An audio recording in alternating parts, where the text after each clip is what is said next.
سلام كورات خططلتي خميس أن يخم اللخو من حزينة بخم زحرنا يمجدسي مع بالوتات كم سعب حزنا قريبنا لنا كسامو داتا كتكاتولنا نعدمكم أب تجراي وردان درتا رايا لما تعدق ما يمتقعدي درون كم استفز أما تقاليسهم أمريكا نسراوت مكل غالي إثيوبيا أب مأخل مسلطني عقب سلام سلطنة مهاب كم جمرة تقاليسهم أب تجراي لعلي 400 أبياتات بدركي تقع كم زلوات تقاليسهم ኤርትራ ንዝቐረበላ ወቀሳታት ሚድያ መልሲ መሃባ ስዒቡ ተራ ኣብ ቀርኒ ኣፍሪካ ልዑል ምዃኑ ድማ ኣስሚራቱሉላ ትሽዓተ ሓይልታት ዝሓቆፈ ሓድሽ ኪዳን ኣንጻር ሰልፊ ብልጽግና ከም ዝተመስረተ ዶክተር ደብረጽዮን ኣፍሊጡ ህወሓት ስምዕነት ፕሪቶርያ ከም ዝፈሸለ ብምግላጽ ቃልሲ ህዝቢ ትግራይ ኣብ ናይ መወዳእታ ምዕራፍ ከም ዘሎ ኣፍሊጡሎም ናይዞምን ካልኦት ምዕባለታት ሒዝና ኣለና ክሳብ መወዳእታ ተኸታተሉ ኢትዮጵያ ንሰላምን ምርጋን ቀርኒ ኣፍሪካ መሪሕ ተራ ትጻወት ከም ዘላ ኣሜሪካ ገሊጻ መበገሲኡ ኣብ ሮድ ኣይላንድ ዝገበረ ጉጅለ ልኡኽ ምክልኻል ኣሜሪካ ኣብ ማእኸል ምስልጣን ዓቃብ ሰላም ሰራዊት ምክልኻል ኢትዮጵያ ስልጠና ምሃብ ከም ጀመረ ተገሊጹ እቲ ስልጠና ክልቲአን ሃገራት ኣብ ወታደራዊ መላይ ብሓባር ንምስራሕ ዝገብርዎ ስምምዕነት መሰረት ብምግባር ዝተዳለወ ከም ዝኾነ ድማ ተፈሊጡሎም ኣብ እዋን ወታደራዊ ተልእኾታት ሰብኣዊ መሰላትን ኣህጉራዊ ሕግታትን ብዝግባእ ኣብ ምኽባር ዘተኮረ ከም ዝኾነ ድማ ተገሊጹሎም ኣብ ትግራይ ዝኸፍአ ሓደጋ ድርቂ ኣትዩ ከም ዘሎ ተገሊጹ ሓደ ካብ ውድባት ክልል ትግራይ ዝኾነ ሳልሳይ ወያነ ትግራይ ኣብ ዝሕዚ እዋን ኣብ ትግራይ ዝኸፍአ ሓደጋ ድርቂ ኣትዩ ከም ዘሎ ሓቢሩሎም ኣብ ልዕሊ ታሪክ ዘጋጠመ ተኸታታሊ ናይ ኩናት ፀገማት ሕዚ ናብ ናይ ድርቂ ሓደጋ ተወሲኽዎ ኣብ ልዕሊ 400 ጣብያታት ዝኾነ ዝናብ ከም ዘይረኸባ እቲ መግለጺ ሓቢሩሎም እቲ ባህርያዊ ሓደጋ ምስቲ ናይ ሰብ ስራሕ ሓደጋ ተሓዊሱ ከቢድ ዕንወት ከም ዘስዕብ ድማ ገሊጹ እዩ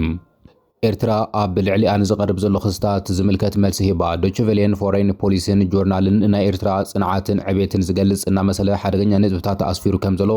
ኤምባሲ ኤርትራ ኣብ ኣሜሪካ ኣፍሊጡሎም ኤርትራ ናይ ቀርኒ ኣፍሪካ መፍትሕ ኮይና ከም ዘላን ቀንዲ ተዋሳኢት ምዃና ድማ እቲ መግለጺ ወሲኹ ይሕብር እዩ አንጻር ሰልፍ ብልጽግና ሓድሽ ኪዳን ተመስሪቱ ሓድሽ ኪዳን አንጻር ሰልፍ ብልጽግና ምዕጣቁ ድማ ተገሊጹ ትሽዓተ ወገናት ዘቆሙ ኪዳን ቆይሙ ከም ዘሎ ኣብ ቦምበር ህወሓት ዶክተር ደብረጽዮን ገብረሚካኤል ገሊጹ እዚ ኪዳን እዚ ሓይልታት ምክልኻል ትግራይ ሓይልታት ፋኖ ኣምሓራ ግንባር ናጽነት ኦሮሞ ናይ ዓፋር ሓይልታትን ካልኦት ዝሓቆፈ ከም ዝኾነ ድማ ይዘረበሉሎም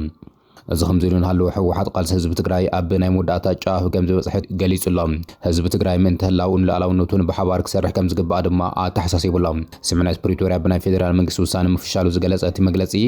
ኣብ ዝሕዚ እዋን ምስ ስርዓት ፌደራል ዘራኽቦ ገመድ ከም ዘየለ ድማ ወሲኹ ገሊጹ እዩ ውድብ ሕብራት ሃገራት ኣብ ትግራይ ዝካየድ ዘሎ ውግእን ምድላው ውግእን ዝምልከት መግለጺ ኣውፅኡ ፌደራል መንግስቲ ኢትዮጵያ ክልል ትግራይን ዘጋጥሙ ዘለዉ ፀገማት ብሰላማዊ መንገዲ ንምፍታሕ ክሰርሑ ድማ ፀዊዕሎም ብዛዕባ እቲ እስላማዊ ዝበሃለሉ ዘሎ ኔቶ እንታይ እዩ ቱርክን ፓኪስታንን ስዑድ ዓረብን እስላማዊ ኔቶ ከም ዘጣየሻ ይግለጽ ኣሎ እዚ ስምምዕነት እዚ መካ ተባሂሉ ጽዋዕ ናይ ሓባር ምክልኻል ስምምዕነት ከም ዝኾነን ገሊኦም ወገናት እዚ ስምምዕነት እዚ አንጻር ኢራንን እስራኤልን ዝዓለመ ከም ዝኾነ ይገልጸሎም እዚ ከምዚ ኢሉ እናሃለወ ካብ ማእኸላይ ምብራቕ ከይወፃእና ፕሬዚደንት ኣሜሪካ ትራምፕ ንዑማን ከም ዘጠንቀቐ ተገሊጹሎም ዑማን ድማ ምስ ኢራን ዘለዋ ርክብ እንተዘይኣቋሪፃ ኣሜሪካ ኣብ ልዕሊ ዑማን መጥቃዕቲ ክትፍጽም ከም እትኽእል እዩ ኣጠንቂቑ ዘሎ ኣሸንዳ ኣብ ዝቀረበሉ ዘሎ እዋን ማሕበር ደቂ ኣንስትዮ ትግራይ ሓድሽ መግለጺ ኣውፅኡ ኣብዚ ዓመት እዚ ጥራሕ 33 ደቂ ኣንስትዮ ትግራይ ብገፍዒ ከም ዝተቐተላ ዘፍለጠት እታ ማሕበር ባህልና ብዘይህስስ መንገዲ ንኹለን ደቂ ኣንስትዮ ፍትሕና ሓተትና በዓል ኣሸንዳ ክነኽብሮ ኢና ክትብል ገሊጻ ማሕበር ደቂ ኣንስትዮ ትግራይ ገምጋም ኣፈጻጽማ እታ ማሕበር ኣከባብራ በዓል ኣሸንዳ መልኪታ መግለጺ ዘውፅአት ኮይና ደቂ ኣንስትዮ ብጸላእቲ ዝበጽሐን መስካሕካሕ ገፍዕን በደልን ከይኣክል ድሕሪ ውዕሊ ፕሪቶርያ እውን እንትኾነ ግዳይ ዝኸፈ መጥቃዕቲ ይኾና ከም ዘለዋ ብምምልኻት ልዕለት ሕጊ ክረጋገጽ ኣካይድ ስራሕ ማሕበር ደቂ ኣንስትዮ ትግራይ ወይዘሮ ኣበባ ሃይለስላሴ ፀዊዕላ ኣብዚ ዓመት እዚ ጥራሕ 33 ደቂ ኣንስትዮ ብገፍዒ ከም ዝተቐተላ ብምጥቃስ ኩለን ግዳያት ፍትሒ ክረኽባ ሚዛናዊ ፍርዲ ክወሃበንን ልዕነት ሕጊ ክረጋግጸለንን ማሕበር ደቂ ኣንስትዮ ትግራይ ከም ዝሰርሕ ድማ ገሊጻ ኣብ ትግራይ ፍትሒ ጽበያን ዝደልያን ብዙሓት ዘውድታት ኣለዋና ዝበለት ወይዘሮ ኣበባ ከም ሕብረተሰብ ንኩለን ግዳያት ብማዕረ ድምፂ ክንኾነን ንምዝባዕ ፍትሒ ክንኹንኖን ኣብ ምክልኻል ገበነ ተኲርና ክንሰርሕ ይግባእ ክትብል ገሊጻ ኣብ 2013 ዓመተ ምህረት ትግራይ ኣብ ዕፅዋን ከባድ ፀጥታዊ ኩናት ኣብ ዝነበረትሉ እዋን ዋዕሮታት ትግራይ ብጾተን እናቐበራ እውን ኣብ በረኻ ተመዛበልቲ ንዝሓለፉ 5 ዓመታት እውን ኣብ ኬንዳ ኮይነን እውን በዓል ኣሸንዳ ኣኽቢረንን ዝበለት ወይዘሮ ኣበባ እዚ ድማ ንባህልን ካብ ዝኸፍልኦ መስዋዕቲ ንውልድ ወለዶ ክሰጋገር ካብ ዘለዎን ተበግሶ እዩ ክትብል ገሊጻ ናይ 2018 ዓመተ ምህረት በዓል ኣሸንዳ ዓይንዋሪ ማርያ ኣሸንዳ ኣውርስ ጽሙራይ ንዘላቒ ሰላም ወልኣላውነትን ምሕዝነትን ህዝብታት ብዝብል ቴማ መበቆላዊ ትሕዝቶ ሓልዩ ብድምቀት ከም ዝኽበር ድማ ገሊጻ ደቂ ኣንስትዮ ትግራይ ሎሚ ኮነ ጽባሕ ሕርያና ሰላሚ ብምባል ዘቀደመ ቁስልና ከይሕወና ካልኦት ወሳኺ ቁስሊ ክንስከም ዝኽእል ማእገር የብልናን ብምባል ኣብ ልዕሊና ኣንጸላልዩ ዘሎ ዳግማይ ጽንተታዊ ኩናት ብሰላማዊ መንገዲ ንኽፍታሕ ማሕበረሰብ ዓለም ድምፂ ህዝቢ ትግራይ ክሰምዕ ተላብያላ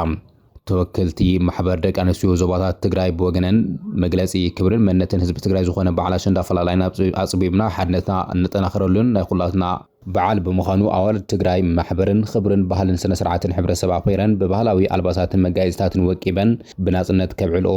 ማሕበራዊ ሓድነትን ከጠናኽራ ድማ ተላብያ መራሕቲ ሃይማኖት መንግስታዊ ዘይመንግስታዊ ትካላትን ኣብ ልዕሊ ደቂ ኣንስትዮ ዝፍጸሙ ዘለዉ ግፍዕታት ክኹንኑ ሚዛናዊ ፍርዲ ከረጋግጹ ብምጽዋዕ ፍትሕን ሓተትና ባህልና ብዘይህስስ መልክዑ በዓል ኣሸንዳ ክነኽብርን ኣብ ዩኔስኮ ንኽምዝገብ ክንሰርሕን ኣለና ክትብል ገሊጻ ኩሉ መዳዊ ሕውየት ደቂ ኣንስትዮ ንኽረጋገጽ ምስ ዝተፈላለዩ መዳርክቲ ኣካላት ትሰርሕ ከም ዘላ ዝፈለጠት እታ ማሕበር ምስ 12 ትካላት ገበርቲ ሰናይ ውሽጢ ዓድን ወፃን ብምትሕባር ብኣስታት 400 ሚልዮን ብር ስራሕቲ እግሪ ምትኻል ደቂ ኣንስትዮ ይሳለጥ ከም ዘሎ ድማ ኣፍሊጣ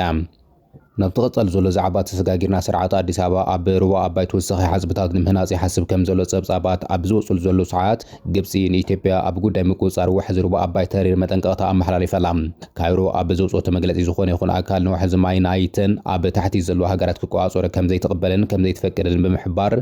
ረብሓታታን ምክልኻል ብዙሓት ኣማራጽታት ከም ዘለዋ ድማ ኣጠንቂቓ ዘላ እዚ ወጥሪ ብቐንዱ ኣብ ግድብ ህዳሴ ኢትዮጵያ ዘተኮረ ከም ዝኾነን ኢትዮጵያ እቲ ግድብ ንኤሌክትሪክ ሓይሊ ንልምዓት ኣጠቓቕማ ጸጋታት ማይን ኣገዳሲ ምዃኑ ክትገልጽ እንከላ ግብጽ ግና ልዕሊ 90% ጽሩይ ማይ ትረኽበሉ ብምዃኑ ካብ ብዛዕባ ሃገራዊ ድሕነት ከም ትሪኦ ይፍለጥ እዩ ሱዳን እውን ብተመሳሳሊ ኣብ ታሕቲ ትርከብ ሃገር ብምዃና እቲ ጉዳይ ዞባዊ ስጋት ኮይኑ ከም ዘሎን ክሳብ ሕዚ ንግድብ ህዳሴ ኢትዮጵያ ብዝምልከት ንኹለን ተጠምቲ ሃገራት ዝገዝእ ሕጋዊ ስምምዕነት ብዘይምህላው ድማ እዚ ሓድሽ ናይ ኢትዮጵያ ውጥን ህንፀት ዲጋታት ኣብ ጉዳይ ኣጠቓቕማ ማይን ሓበሬታ ምልዋጥን ምቁፅጻርን ሩባ ኣባይ ዘለዎ ጥረት ብዝባእሰ ከጋድዶ ከም ዝኽእል ይግለጽ እዩ ዘሎ ብዛዕባ እቲ ሱዳን ኣብ ቀረባ መዓልታት ምስ ሱዑድያን ቱርክን ዝከተመቶ ውዕላት ፖለቲካ ምልክቱ ዝምልከት ዝርዝር ምዕባለታት ይወፅኦም ዘሎም ሱዳን ምስ ስዑድ ዓረብ ቱርኪ ዘለዋ ላዕለዋይ ደረጃ ርክባት ብምሕያል ኣብ ፀጥታ ቀይሕ ባሕሪ ስትራቴጂካዊ ምትሕባር ፈጢራ ከም ዘላ ይግለጸላ ኣሎ እዚ ምንቅስቓስ ድሕረቲ ብስዑድ ዓረብ ዝምራሕ ሓድሽ ባሕራዊ ምክልኻል ኪዳን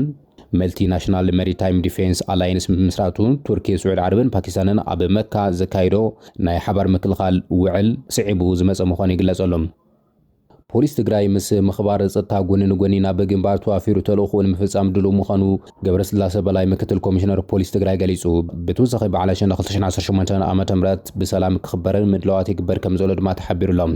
እዚ ከምዚ እናሃለወ ስርዓት ብልጽግና ዳግም ኣብ ትግራይ መጥቃዕቲ ዱረን ፈጺሙሎ እቲ መጥቃዕቲ ኣብ ወረዳ እንደታ ጣብያ ቀዳማይ ወያነ ፍሉይ ቦታ ዳንዴራ ኣብ ዝተባሃለ ከባቢ እንትኸውን ብተመሳሳሊ ድማ ኣብ ራያ ለማጣ ከም ዝተፈጸመ ተገሊጹ ኣብ መወዳእታ መንገዲ ኣየር ሶማልያ ድሕሪ 30 ዓመታት ዳግም ስራሕ ንምጅማር ምድላዋት ይገብር ከም ዘሎ ተገሊጹ ኣሎ እዚ ድማ ንኢኮኖሚ ሃገር ዓቢ ረብሓ ክህልዎ ከም ዝኽእል ተገሊጹሎም